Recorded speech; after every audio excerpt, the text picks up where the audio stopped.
तो उसे बार बार पढ़ें तो किसी भी प्रकार की कठिनाई कथानक में नहीं आएगी।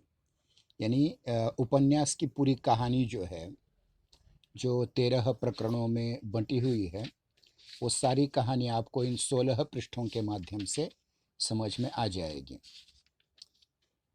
देखिए, मैंने इससे पूर्व भी कहा था आपसे कि अमिता एक ऐतिहासिक अशोक सम्राट अशोक या बौद्धकालीन उपन्यास है और इस उपन्यास में हमें वो सारी चीज़ें पढ़ने को मिलेंगी जो इससे पहले कभी पढ़ने को नहीं मिली थी। मतलब आपने आपने अब तक जो कुछ अध्ययन किया, चाहे वो आधुनिक काल का अध्ययन हो या प्राचीन काल का अध्ययन हो, भक्ति साहित्य हो, रीति साहित्य हो, अ, राजे रजवाड़ों का साहित्य हो या फिर प्रेमचंद, जयशंकर प्रसाद इत्यादि आधुनिक साहित्यकारों का साहित्य हो, ऐसा इसमें नहीं है। यशपाल जी का परिचय देने के उपरांत हमने ये बताया था कि यह एक सम्राट अशोक के कलिंग आक्रमण और उसकी विजय, कलिंग पर जो उसने विजय पाई, उस विजय को लेकर के ये एक महत्वपूर्ण दस्तावेज है। और कलिंग की विजय के बाद उसने ये निश्चय कर लिया कि मैं इसके बाद कभी तलवार को छूऊंगा नहीं, किसी पर हमला नहीं करूंगा, कोई युद्ध नहीं करूंगा। सच्ची सच्ची विजय तो हृदय की विजय होती है, पशुबल की विजय विजय नहीं कहलाती।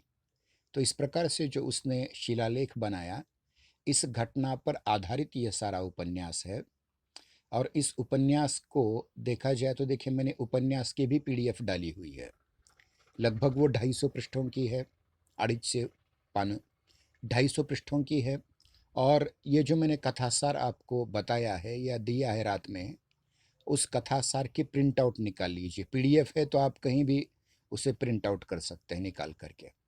तो 16 पृष्ठ अगर प्रिंट आउट करके निकाले आपने, तो आप इस उपन्यास के बारे में जो सार है, कथा का सार है पूरा, यानी जो 13 प्रकरण हैं इसके, जैसे माता का उपदेश, आचार्य सुकंठ, सेठ सौमित्र, हिता और मोद, महाबली यज्ञ, उत्सव निषेध, आचार्य की दुविधा, महामात्य का समाधान, सौमित्र के सूत्र, दासी की बुद्धि, आचार्य की विवशता, अमिता की करनी, अशोक का शिलालेख, ये जो 13 छोटे छोटे प्रकरण हैं, लग कुछ प्रकरण 2 पृष्ठों के हैं, कुछ 26 पृष्ठों के हैं, कुछ 11, यानी माता का उपदेश ये 26 पृष्ठों का प्रकरण है, आचार्य सुकंठ 11 पृष्ठों का है, सेठ सौमित्र 9 पृष्ठों का है, हिता और मोद 8 पृष्ठों का है, महाबली यज्ञ 17 पृष्ठों का है, उत्सव निषेध 21 पृष्ठों का है,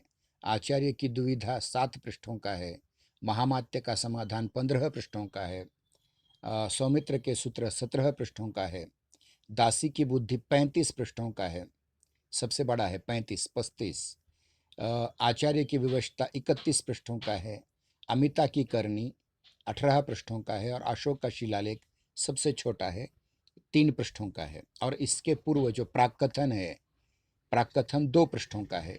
ये पूरा मिलाकर के 227 पृष्ठों का उपन्यास है। और इन 227 पृष्ठों को जो मैंने आपको पीडीएफ दी हुई है इससे पूर्व, उसे ध्यानपूर्वक मोबाइल पर भी आप पढ़ सकते हैं, प्रिंट आउट निकाल के भी पढ़ सकते हैं, ये आपकी इच्छा है।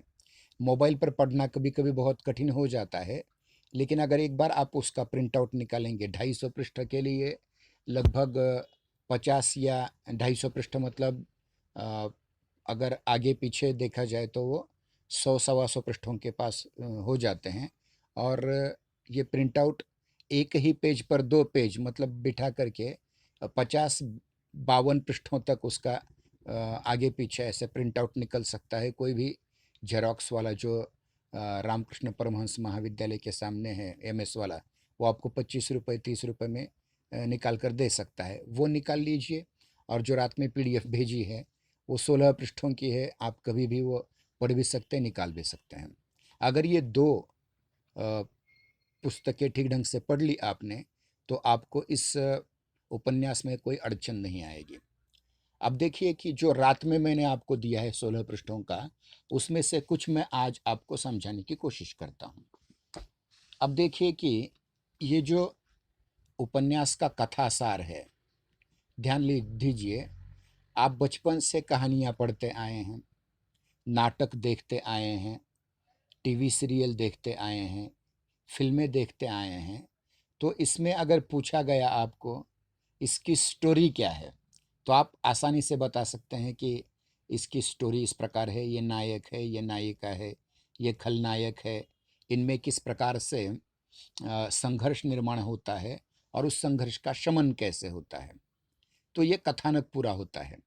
और ये जो कथानक है, ये जो जिसे हमने कथा सार कहा है, मतलब संपूर्ण कहानी का सार जो संपूर्ण उपन्यास में है, उस 250 पृष्ठों को केवल 15-16 पृष्ठों में उसका कथासार निकालने का प्रयास मैंने किया है। बहुत बार मैंने इस उपन्यास को पढ़ा है और जितना हो सके उसको छोटा-छोटा करने का प्रयास किया है, ताकि परीक्षा में आपको बहुत बड़ी कठिनाई न आए। अब जो कथासार मैंने निकाला है, उस कथासार में लगभग सारी घटनाएँ उपन्यास की आ जाती हैं। साथ ही साथ उपन्यास का जो घटनाक्रम है, मतलब इस घटना के बाद ये घटना, तो इस क्रम को भी आप समझ जाएँगे और उसके उपरांत ये बात आपके ध्यान में आ जाएगी कि इसमें जितने पात्र हैं, लगभग सारे पात्रों का इसमें उल्लेख है। हाँ, जितने भी पात्र हैं, उन सारे पात्रों का कहीं न कहीं उल्लेख आया हुआ है। फिर उसके उपरांत इसमें जो बौद्धकालीन शब्द हैं, चाहे वो संस्कृत के शब्द हो, चाहे पाली भाषा के शब्द हो, वो सारे शब्द लगभग इस कथासार में आए हुए हैं। बार-बार उसकी पुनरावृत्ति अगर आप करेंगे, तो बहुत आसान हो जाएगा।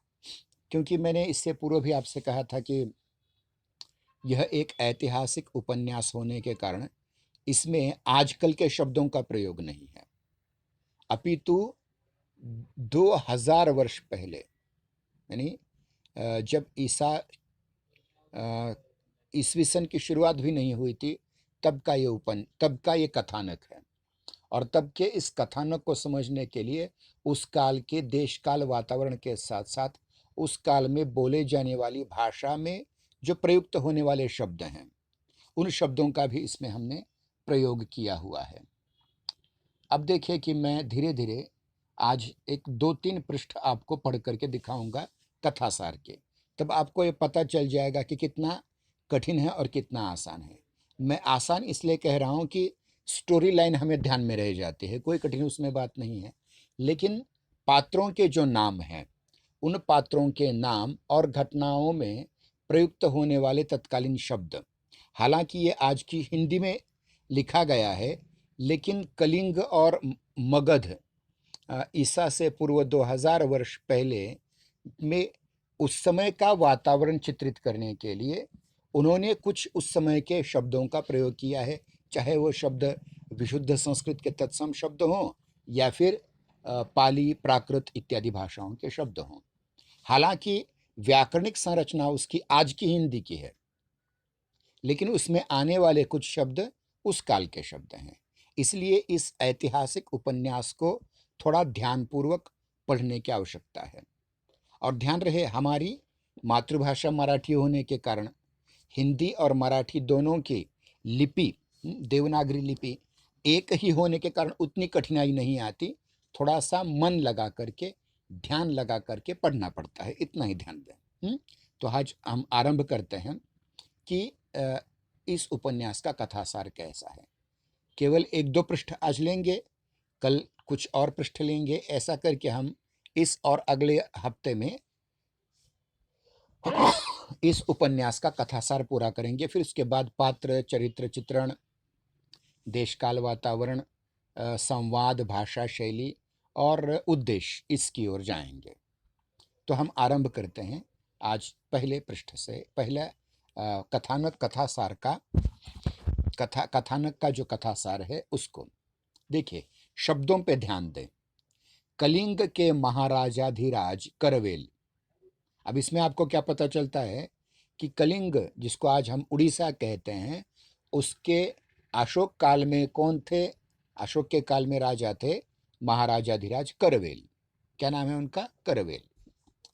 कलिंग के महाराजाधिराज करवेल ने मगध सम्राट चंड अशोक के आक्रमण का प्रतिरोध करने के लिए, मतलब मगध आज जिसे बिहार कहा जाता है, बिहार का जो सम्राट था, सम्राट अशोक, जिसको चंड अशोक भी कहा जाता था, इसने जो कलिंग पर आक्रमण किया हुआ था उसका विरोध करने के लिए, कोई अपने देश पर अगर आक्रमण कर रहा है तो चुप नहीं बैठ सकता।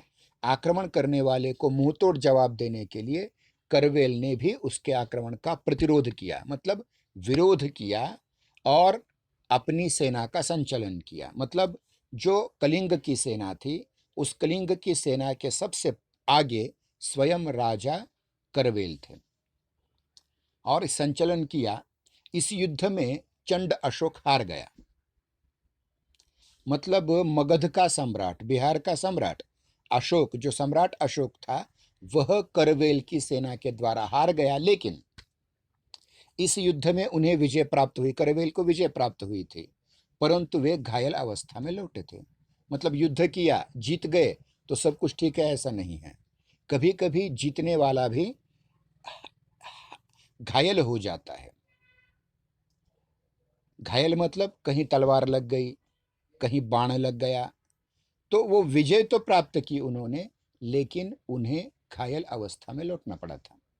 अब देखिए, इन दो वाक्यों में दो देश, एक कलिंग और दूसरा मगध, दो राजा करवेल और अशोक, इन दोनों का उल्लेख होता है उनकी सेनाओं सहित।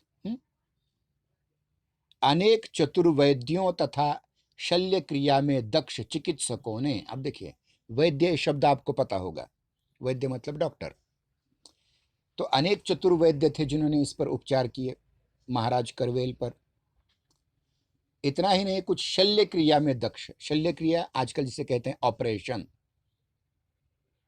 शरीर की चीर फाड़ करके कहीं कोई अलग भाग आए तो उसे काट देना, ये शल्य क्रिया होती है, जिसका आजकल शस्त्र क्रिया कहा जाता है। तो शल्य क्रिया में दक्ष जो चिकित्सक डॉक्टर थे, उन्होंने 1 वर्ष तक उनके उपचार किए। मतलब देखिए कि युद्ध में कितने घाव उन्हें हुए होंगे। केवल अकेले राजा नहीं, अनेक साथ में सैनिकों को इस प्रकार से घायल अवस्था में लौटना पड़ा होगा, अनेक मारे गए होंगे, लेकिन विजय तो हुई थी। अब 1 वर्ष तक उन पर उपचार चलते रहे, 1 वर्ष तक उनकी शस्त्रक्रिया चलती रही, लेकिन फिर भी वो बच नहीं पाए, उनकी मृत्यु हो गई। यानी अनेक चतुर्वैद्यों तथा शल्य क्रिया में दक्ष, दक्ष मतलब निपुण चिकित्सकों ने उनकी 1 वर्ष तक चिकित्सा की थी और फिर उन्हें स्वास्थ्य लाभ नहीं हुआ। फिर भी उन्हें स्वास्थ्य लाभ नहीं हुआ था।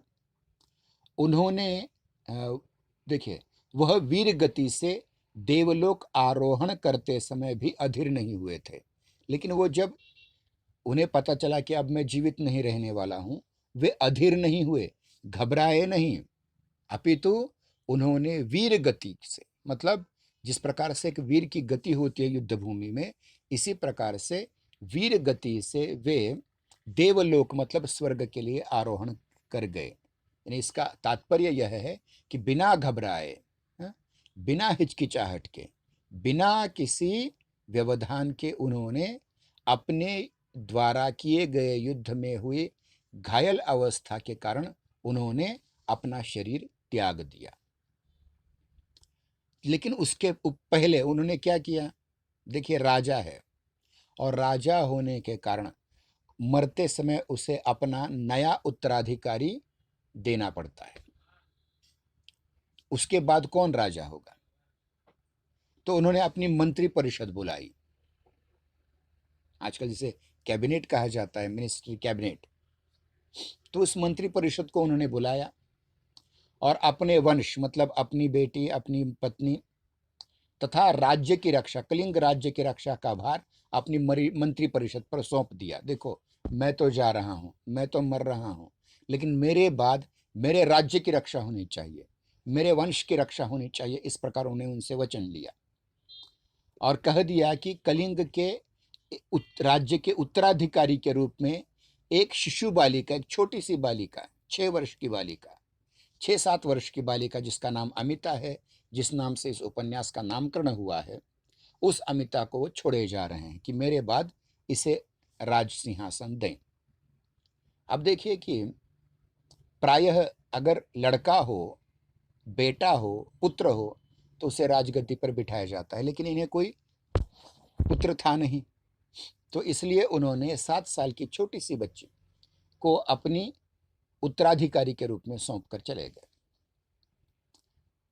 महामात्य आचार्य सुकंठ। अब देखिए एक एक एक एक पात्र आ रहे हैं। पहला पात्र करवेल, करवेल के बाद अशोक, अशोक के बाद हमने देखा कि अमिता, अमिता ये तीसरा पात्र आता है।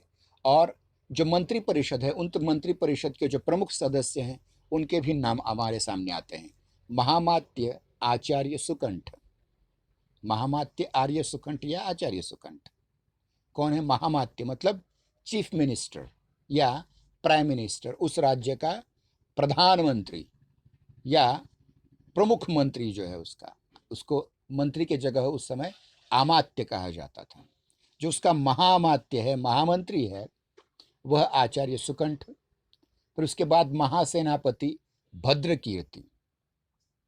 ध्यान रखिए, पात्रों के नाम बार बार अगर आप याद करेंगे तो आपको आसानी हो जाएगी। महाराज करवेल, सम्राट अशोक, अमिता, राजकुमारी अमिता, महामात्य आचार्य सुकंठ, महासेनापति भद्रकीर्ति, धर्मस्थ आर्य प्रजित। अब देखिए, महामात्य मतलब महामंत्री, महासेनापति मतलब कमांडर इन चीफ यानी सेना का प्रमुख। अब तीसरा पद आता है धर्मस्थ। धर्मस्थ को आजकल कहा जाता है न्यायाधीश, प्रमुख न्यायाधीश। यानी महामंत्री, महासेनापति और न्यायाधीश, प्रधान न्यायाधीश, इन तीनों के साथ अन्य भी अनेक लोग थे। इन लोगों ने शपथ ली कि हम कलिंग राज्य की रक्षा करेंगे, अमिता को सिंहासन पर बिठाएंगे और उसके दिशा निर्देश में हम इस राज्य को आगे चलाएंगे। और क्या शपथ ली? कलिंग के राजवंश के वंशधरों की रक्षा करेंगे और कलिंग राज्य की मर्यादा की भी रक्षा करेंगे। कलिंग राज्य की जो सीमाएं हैं, मर्यादाएं हैं, उनकी भी वो रक्षा करेंगे। अब एक मरते हुए राजा को और क्या चाहिए? उसने अपने उत्तराधिकारी के रूप में अपनी बेटी का चयन किया और मंत्री परिषद से वचन दिया कि उनके वंश का और पूरे राज्य का रक्षा का भार वे ले। महाराज करवेल ने अंतिम श्वास लेने से पहले, यानी महाराज करवेल जब मृत्यु प्राप्त हो रहे थे, उससे पूर्व, उसके उसी क्षण, उसके पहले राजकुमारी अमिता को कलिंग राज्य की उत्तराधिकारी युवराजी, जैसे शब्द है युवराज लड़के के लिए, लड़की के लिए शब्द है युवराजी, युवराजी अभिषेक कर दिया। मतलब इसके बाद जो रानी, मतलब ये इस समय इसकी अवस्था छोटी है, इसलिए इसे युवराजी कहा है। आगे चलकर ये जब बड़ी बन जाएगी,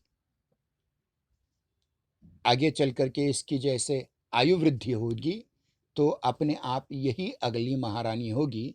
इस प्रकार से यह एक अभिषेक की, राज्याभिषेक की, युवराज्याभिषेक की यह एक परंपरा निभा दी गई, एक अनुष्ठान किया गया। और अपनी बेटी को सिंहासन पर बैठे देख करके युवराज जी के रूप में महाराज करवेल ने अपनी आंखें मूंद ली, उन्होंने स्वर्ग प्रस्थान कर दिया। यह एक घटना हुई। अब देखिए, इस घटना के बाद, यानी 1 वर्ष पहले सम्राट अशोक का आक्रमण हुआ था। उस आक्रमण में वह हार तो गया, लेकिन जो जीत गया वह राजा घायल हो चुका था। और इस घायल राजा ने 1 वर्ष तक उपचार करने पर भी वह ठीक नहीं हुआ, स्वस्थ नहीं हुआ, निरोगी नहीं हुआ। इस कारण उस अस्वस्थ राजा ने अपनी मृत्यु के अंतिम समय, अपनी मृत्यु के अंतिम क्षण में अपनी बेटी को 6 साल की 7 साल की छोटी सी बेटी को मंत्रिपरिषद के हाथ में सौंप कर कहा कि इसके उपरांत मैं तो गुजर रहा हूँ, मैं तो मर रहा हूँ, लेकिन मेरे मरने के उपरांत भी इस कलिंग राज्य की बागडोर आपके हाथ में है। इसकी रक्षा कीजिए, मेरे वंश की रक्षा कीजिए और मेरी छोटी बेटी को सिंहासन पर बिठाइए। इस प्रकार से घटना पूर्ण हो जाती है। अब देखिए, छोटी सी घटना है, लेकिन यही घटना आपको संपूर्ण उपन्यास में एक प्रधान घटना के रूप में नजर आएगी। मतलब क्या हुआ इस घटना में? राजा का स्वर्गारोहण हुआ। राजा आजकल की परिभाषा में मर गए, लेकिन मरते समय उन्होंने अपने राज्य की मंत्रिपरिषद को अपनी पुत्री को रानी बनाने का, युवराजी बनाने का आदेश दिया और उनके पश्चात राजवंश और राज्य की रक्षा करने का भी काम सौंप गए। अब देखिए, यहां एक कठिन बात है, थोड़ा सा मैं इसे धर्म के परिप्रेक्ष्य में लेना चाहूंगा। उस समय 3 धर्म थे, हिंदू धर्म, बौद्ध धर्म और जैन धर्म। इसमें से करवेल जैन धर्म का था, लेकिन फिर भी वो राजा था, इसलिए उसे क्षत्रिय होने के नाते युद्ध करना पड़ता था। लेकिन आप ध्यान दें, जैन धर्म केवल उच्च वर्ग तक सीमित था और सर्वसामान्य निम्न वर्ग के लोगों को बौद्ध धर्म अपनी ओर आकृष्ट कर रहा था। इसलिए महारानी नंदा जो करवेल की पत्नी है, एक और पात्र आपके सामने आ गए। देखिए, एक और चरित्र, करवेल की जो पत्नी है महारानी नंदा। अब देखिए, यहां महारानी नंदा कहेंगे क्योंकि युवराजी अमिता है। युवरानी अमिता होने के कारण वो सिंहासन पर बैठी है, लेकिन उसे कुछ समझ में नहीं आता। 6-7 साल के बच्ची को क्या समझ में आएगा, इसलिए उसकी माता को महारानी के रूप में प्रतिष्ठित किया है। अमिता जैसे बड़ी होगी तो उसके बाद महारानी का महारानी पद निकाल करके अमिता को दिया जाएगा। ये जो नंदा है, महारानी नंदा, करवेल की पत्नी, स्वर्गीय करवेल महाराज की विधवा पत्नी। ये जो विधवा पत्नी है, उसका ध्यान या उसका आकर्षण हिंदू धर्म नहीं था, जैन धर्म नहीं था, अपितु बौद्ध धर्म था। और बौद्ध धर्म की ओर आकृष्ट होने के कारण, यानी महाराज के देहांत के पश्चात, मतलब बाद में, महारानी नंदा ने बौद्ध धर्म को स्वीकार किया। मतलब क्या हो गई? वो हिंदू धर्म से बौद्ध बन गई।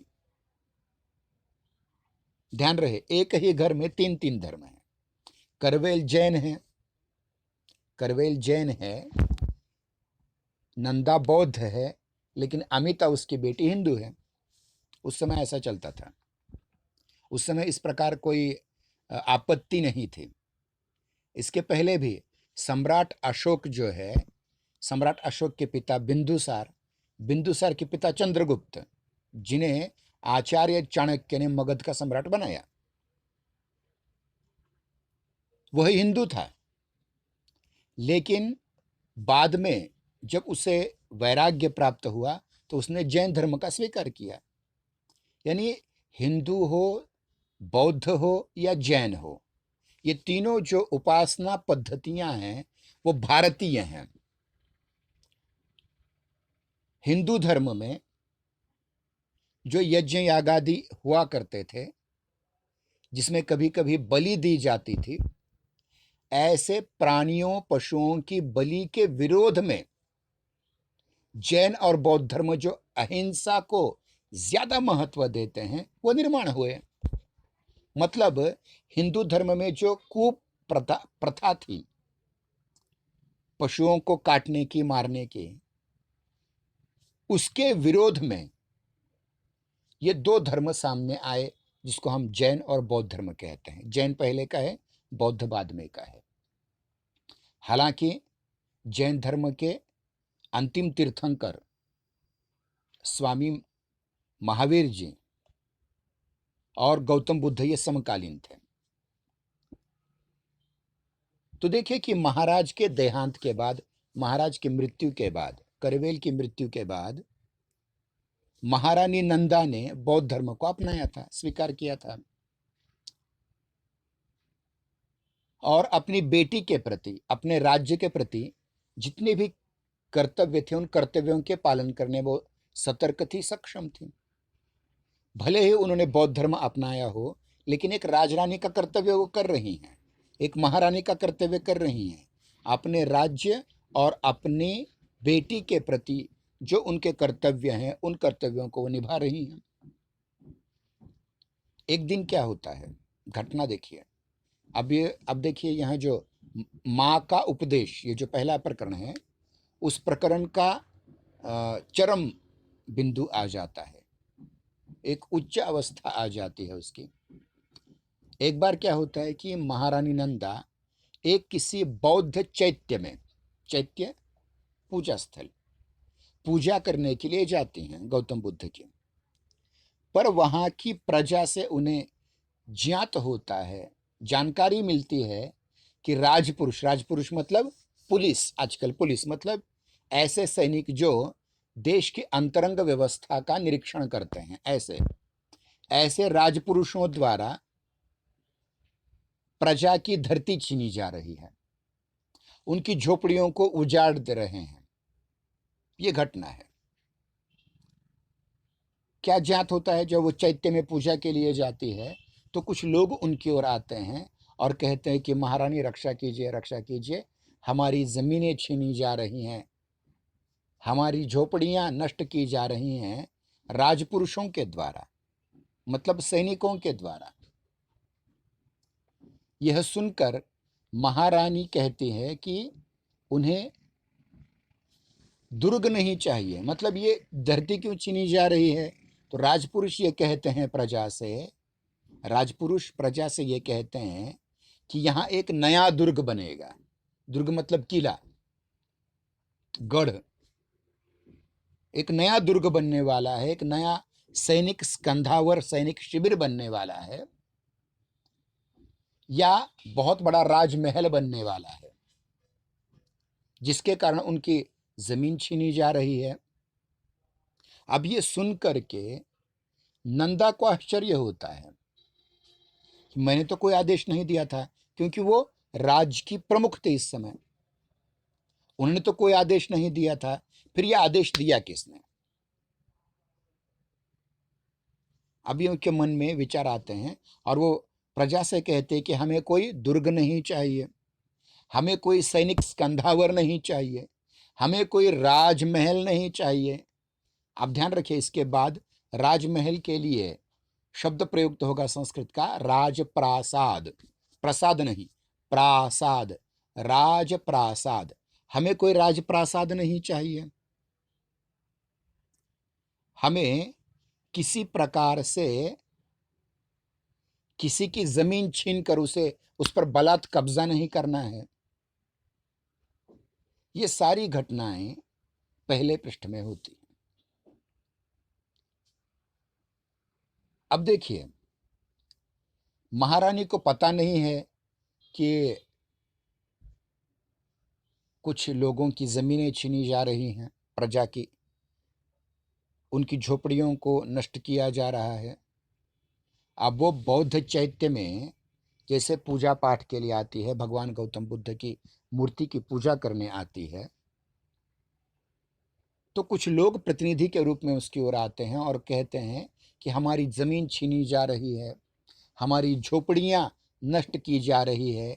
और राजपुरुषों को पूछा कि ये क्यों हो रहा है, तो उन्हें राजपुरुषों से ये पता चल रहा है कि राज्य के आदेश से ही, राज्य के आदेश से ही उनकी जमीन छीनी जा रही है, झोपड़ियां नष्ट की जा रही है, क्योंकि सम्राट चंड अशोक के आक्रमण का प्रतिरोध करने के लिए उस वेणुक ग्राम में, जहां ये घटना घट रही थी, उस वेणुक ग्राम में आक्रमण जो बाद में होने वाला है सम्राट अशोक का, उस आक्रमण को रोकने के लिए, उस आक्रमण को रोकने के लिए वहां बहुत बड़ी प्राचीर, बहुत बड़ा किला बना दिया जाएगा, बहुत बड़ी सैन्य की स्थान बना दिया जाएगा और इस कारण, केवल इसी कारण ये ज़मीन उनकी छीनी जा रही है। ठीक है, आज इस पहले पृष्ठ तक हम ठहर जाएंगे और धीरे धीरे कल से अगले पृष्ठों का आरंभ करेंगे। ठीक है, धन्यवाद सभी को।